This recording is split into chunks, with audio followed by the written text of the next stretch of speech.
আমরা এখন দাঁড়িয়ে আছি health education and economic development মৌলবাজারের HEED Bangladesh health education and development. এই জায়গাটা মূলত সরকারি। হিটকে দেওয়া হয়েছে এই জন্য এই দেশে যতদিন পর্যন্ত ম্যালেরিয়া আছে, যতদিন পর্যন্ত কুষ্ঠ আছে, যক্কা আছে, ততদিন পর্যন্ত এই জায়গাটা ব্যবহার করা হবে। এবং এই জায়গায় ৪৫ বছরের অভিজ্ঞতা নিয়ে যিনি এখানে এখন পর্যন্ত আছেন, সেই দাদার সাথে আজকে আপনাদের সবাইকে পরিচয় করিয়ে দিই। পরেশচন্দ্র দেবনাথ।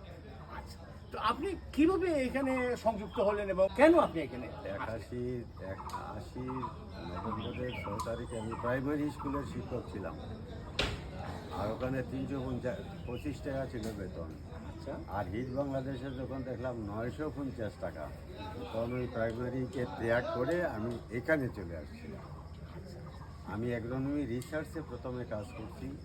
এটা ৫টা দেশের অ্যাগ্রোনমি, তাদের সাথে ৬ বছর। এই ৬ বছরের পরে আমি চলে আসছি পুষ্প বিভাগে। এই পুষ্প বিভাগে ৮৭তে আসছি, ৮৭ থেকে পুষ্প আর যক্ষ্মায় দুইটা নিয়ে এ পর্যন্ত আছি। বিগত ১ বছর আগে আমাকে হিট বাংলাদেশ আমার চাকরি শেষ হয়েছে এবং ফিজিওথেরাপি একটা সেন্টার আছে, হিট ফিজিওথেরাপি সেন্টার। ওই সেন্টারে আমাকে তারা একটা জব দিছে যে তুমি থাকো, মানুষের কিছু প্রয়োজন করো।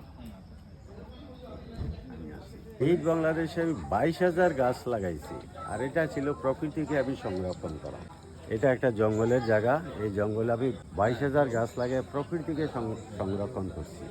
অনেক ভালো লাগলো দাদা আপনার সাথে যুক্ত হতে পেরে। ভালো লাগলো আপনি একটা সেবামূলক প্রতিষ্ঠান, প্রাইমারি শিক্ষকতা, কিন্তু তার চেয়ে আরও সেবা দেওয়ার প্রয়োজনে আপনি এখানে চলে আসছেন এবং এখন পর্যন্ত আপনি আছেন।